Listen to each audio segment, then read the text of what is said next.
প্রচলিত প্রবাদে আছে যে রাধে সে চুলও বাঁধে। সেই প্রবাদ সত্যি হয়েছে বগুড়ার armed police battalion public school ও কলেজের ৩য় শ্রেণীর ক্ষুদে শিক্ষার্থী সামিহা সিনার ক্ষেত্রে। মাত্র ১০ বছর বয়সে নির্ভুলভাবে কোরআন হাতে লিখেছেন এই শিক্ষার্থী। তার দৃষ্টিনন্দন হাতের লেখা দেখলে যে কারো চোখ আটকাবে, মনে হবে এটি কম্পিউটারে ছাপা একটি লেখা। শুধু হাতে কোরআন শরীফ লেখায় নয়, খুদে এই শিক্ষার্থীর ঝুলিতে রয়েছে অসংখ্য পুরস্কার। গত ২০২৩ সালের মাঝামাঝি সময় ৪র্থ শ্রেণীতে পড়ুয়া ভাই আলী আহমেদ সাইফের সাথে নিজ বাড়িতে কোরআন শিক্ষা শুরু করে সামিহা। একদিন বাবা আরিফুজ্জামান আরিফকে আরবিতে নিজের নাম লিখে দেখায় সে। এতে বাবা অভিভূত হলে সামিহা সিদ্ধান্ত নেয় সম্পূর্ণ কোরআন হাতে লিখবে। মাত্র ১ বছরের চেষ্টায় সম্পূর্ণ কোরআন হাতে লিখে রীতিমতো সবাইকে তাক লাগিয়ে দিয়েছেন সামিহা। আমি যখন প্রথম আরবি পড়তে শুরু করি তখন আমি আমার নাম আরবি দিয়ে লিখে বাবাকে দেখাইছিলাম। তারপর বাবা বলল আমি পুরো কোরআন শরীফ লিখতে পারবো কিনা। আমি বললাম হ্যাঁ পারবো। তারপর থেকে লেখা শুরু করেছিলাম। আমি কোরআন শরীফ লেখার পাশাপাশি ড্রয়িং, কবিতা আবৃত্তি, মার্শাল আর্ট করি। ২০২২ সালে বাংলাদেশ তায়কোয়ান্দো ফাউন্ডেশন ঢাকা আয়োজিত জাতীয় সিনিয়র জুনিয়র তায়কোয়ান্দো প্রতিযোগিতায় বগুড়া জেলা দল থেকে প্রতিযোগিতায় অংশগ্রহণ করে দুই ভাই বোন সামিহা সিনা ও আলী আহমেদ সাইফ। প্রতিযোগিতায় স্বর্ণপদক পায় তারা। সেই সাথে বগুড়া জেলার জন্য বয়ে নিয়ে আসে সুনাম। শুধুমাত্র মার্শাল আর্ট ও চিত্রাঙ্কন নয়, লেখাপড়াতেও খুব মেধাবী এই দুই ভাই বোন। আলহামদুলিল্লাহ, আমার মেয়ে কোরআন শরীফ লিখে কমপ্লিট করেছে। এটা আমি এবং আমার ফ্যামিলি খুবই আনন্দিত। ইনশাআল্লাহ ভবিষ্যতেও ও এবং আমার ছেলেও লেখার আগ্রহ প্রকাশ করেছে। ওর লেখা দেখে অনুপ্রাণিত হয়ে ওরা দুজনেই প্রতি বছর একটি করে কোরআন শরীফ লিখতে যাচ্ছে।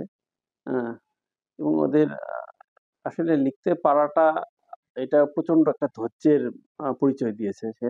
এত ছোট বয়সে আসলে আমি ওকে এতটা চাইনি। আমি ওকে বলেছিলাম যে তুমি আস্তে আস্তে লেখো, তুমি যত বড় হোক, যত সময় লাগুক তুমি লিখতে থাকো।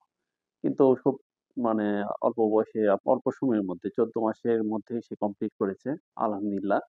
কোরআন শরীফ লেখা ছাড়াও ও ছোটবেলা থেকে খেলাধুলার প্রতি ওর এবং লেখাপড়ার প্রতিও ওর ছিল প্রচন্ড ঝোঁক। ও মার্শাল আর্টে জাতীয় পর্যায়ে ওরা দুজনেই স্বর্ণপদক পেয়েছে এবং চিত্রাঙ্কন প্রতিযোগিতাও ওরা দেশসেরা হয়েছে। কোরআন শরীফ নির্ভুলভাবে হাতে লেখার ঘটনা বিরল। পরিবারের একমাত্র মেয়ে সামিহা নিজ হাতে সম্পূর্ণ কোরআন শরীফ লেখায় উচ্ছ্বাসিত পুরো পরিবার। আসসালামু আলাইকুম। আলহামদুলিল্লাহ, মাশাআল্লাহ, শুকরিয়া মহান আল্লাহ তাআলার নিকট, যিনি আমাদের কন্যা সামিয়া সিনাকে কোরআন শরীফ লেখার তৌফিক দান করেছেন। সে অক্লান্ত পরিশ্রম এবং ধৈর্য সহকারে প্রায় ১টি বছর ধরে কোরআন শরীফ প্রথম থেকে শেষ পর্যন্ত লিখতে সক্ষম হয়েছে, যা অসাধারণ এবং অকাল্পনিক। সে এই কঠিন কাজটা সে এত সহজে সম্পূর্ণ করেছে। আমরা তার জন্য আনন্দিত, গর্বিত, উচ্ছ্বসিত। হাতে কোরআন লেখার বিষয়টি সারা দেশের সকলের দৃষ্টি আকর্ষণ করেছে। কোরআন লেখার পাশাপাশি সামিহার আরও অনেক কৃতিত্বের স্বাক্ষর রয়েছে বলে জানালেন armed police battalion public school ও কলেজের ভারপ্রাপ্ত অধ্যক্ষ মাহবুবা হক। সামিহা সিনহা ৩য় শ্রেণীর শিক্ষার্থী। এবার সে ৪র্থ শ্রেণীতে উত্তীর্ণ হবে। সে হাতে কোরআন লিখেছে ১ বছরের মধ্যে, তার নিজ চেষ্টায় হাতে কোরআন লিখে শেষ করেছেন। এটা আল্লাহর অশেষ মেহেরবানি এবং তার চেষ্টাতে সে সফল হয়েছে। তার এই সাফল্যতে আমরা ব্যাটালিয়নের সকল শিক্ষক কর্মচারী এবং ছাত্রছাত্রীরা সবাই আনন্দিত। আমরা তার আরও উত্তরোত্তর সমৃদ্ধি কামনা করি।